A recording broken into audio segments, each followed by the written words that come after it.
Hi, everyone. Thank you so much for spending some time with me today. I really enjoyed this module. It's kind of right up my alley, plus Inside Out is my favorite movie of all time. Being aware of kids' emotions when they come into our classrooms, I think, is something that we all have to do, and we probably all practice that every day. Um, I think kids are really good at wearing masks and trying to hide what's going on in their lives from us. I teach high school seniors, and I'm learning that sometimes the happier they look on the outside, the sadder they are on the inside. They're really starting to open up to me, and some of the things they deal with really surprise me. So I think we have to be really emotionally healthy ourselves and know what's going on with us, as well as encourage them to talk. So it's just it's a lot to deal with.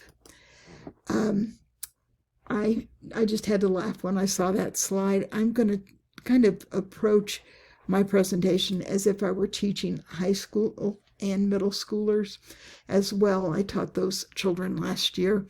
I am not a psychologist, so if you think I'm talking like one, I know that when I see a big problem, I send kids straight to our school counselor. But this is kind of weighty material that we're working with this week. I'm focusing on the chapter we read on knowledge, emotions, and feelings that foster learning, exploring, and reflecting, simply because that chapter gave me pause, and it still gives me pause. So the implications of the four knowledge emotions, I think it's wonderful if we have healthy children who we are surprising.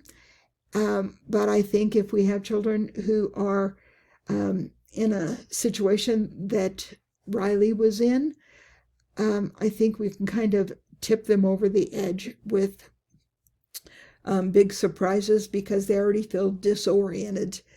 I think it's always good to capture students' interest, but creating confusion with a child who already feels sad or angry or fearful, I don't know. I'm just having trouble embracing that with children that are in Riley's situations. Of course, I love the idea that we're creating awe. So I kind of have put this in the context of teaching the novella of Mice and Men, which was part of our curriculum this year. And as I taught my freshman students, I am teaching one course of freshmen, and they went into confusion on that book, and it was not comfortable for them. So we had to spend quite a bit of time with talking about how that ending was. So just the implications of surprise and confusion are giving me some issues. I'm using this graphic. Different theorists are putting these in different orders. I don't think it matters that much for our purpose, but the appraisal theories evaluate what's happening in the environment to people's values, goals, and beliefs, and they contend that emotions are caused by patterns of appraisals, such as whether an event will further or hinder a goal, and whether an event can be coped with. And I think that's the crux of what I am dealing with right now with this theory, because I think some kids can cope with these ideas, this emotional learning theory. I don't think others will do as well, so I'm having kind of a problem with it. And I think we have to be careful with it. I do think that there is some truth in the beauty of struggle in learning. But I think we have to understand where students are in their own emotional intelligence processes. And I think that's vitally important in this process. So I've asked myself for the last 4 days, am I trying to be joy, and am I trying to save my kids and keep them from feeling what they need to feel? Because I know I have that tendency. But I just don't think that confusion is the right tool for every student. I found a good Tony Robbins quote that I wanted to share. Emotions are the lifeblood of the human experience. They're the driving forces that shape our decisions, actions, and reactions. Emotions are our call to action, and that is true. But we have to help teach our students that they've got to integrate the brain and the heart so that they're not just reactive. They're learning to respond rather than just react to things. And sometimes that's hard. Happy children, I think we've got to ask them how they are. But when we ask them gentle, guiding questions and we see that they are emotionally healthy, stable, they're ready, set, go kids. Those are the ones that are going to do well with this surprise, interest, confusion, and awe. We can stand back and watch them grow. We can challenge them. We can consider putting them in small groups to work with other students without putting too much pressure on them to always be the leaders. So I think this is where Sylvia's article and chapter is going to be so helpful.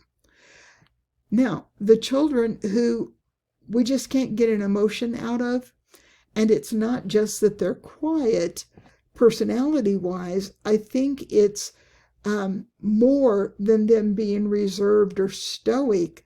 I think sometimes it is something going on that they just don't have words for. They may feel unsafe or unsupported.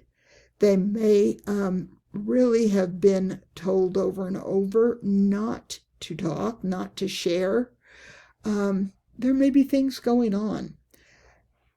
These are the children that I think it's unsafe to throw surprises or curveballs at them because they are already in this capsule that they've created. Angry children that have issues with anger, when you surprise them, when you are already seeing outburst and aggression from them, or when they're impulsive, I think it's a little unsafe in our classrooms to create turmoil for them. Children who are sad, I think it's important to recognize that depression or sadness, the low energy, the persistence of it, the separation, creating, this is where Riley was. She was sad, she was angry, and she was showing signs of just quiet isolation. So she was exhibiting like all three of those. Children who are scared,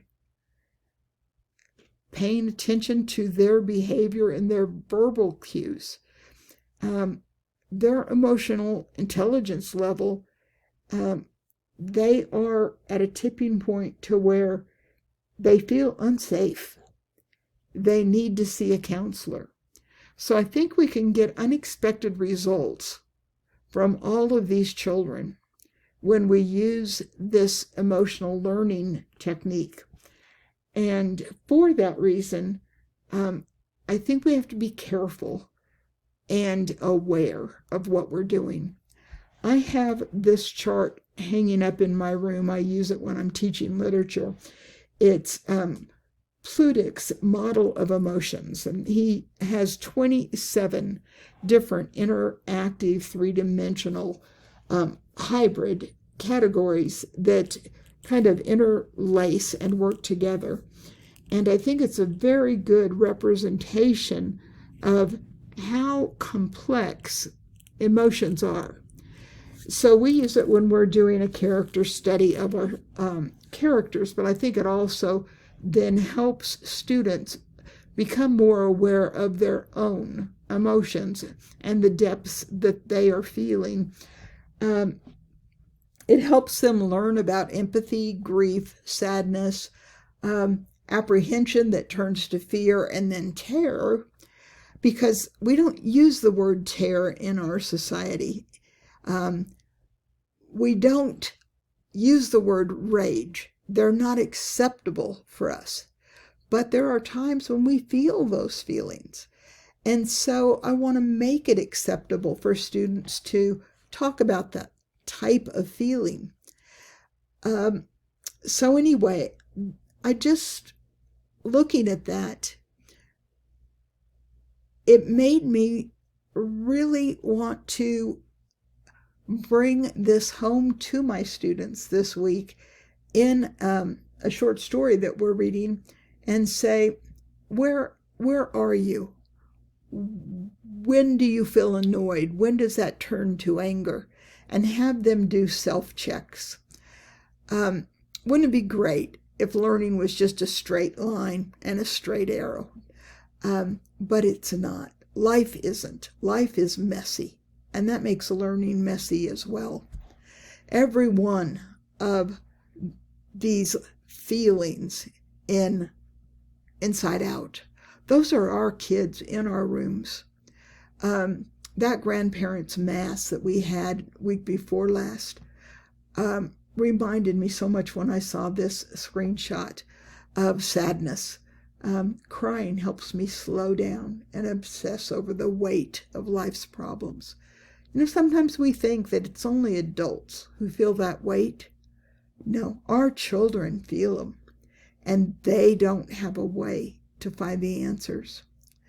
So I just think that there's so much feeling that goes on in adolescents' minds, and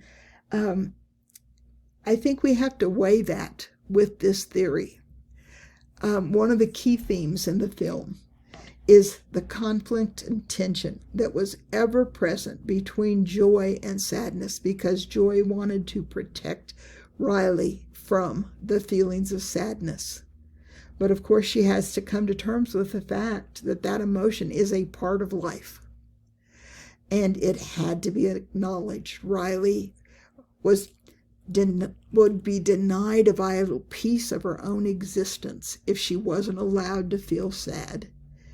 If we can't feel sad, then we never learn to feel compassion or empathy. So in the end, it was sadness that actually brought Riley closure and allowed her to come to terms with her new life. She learned to feel empathy.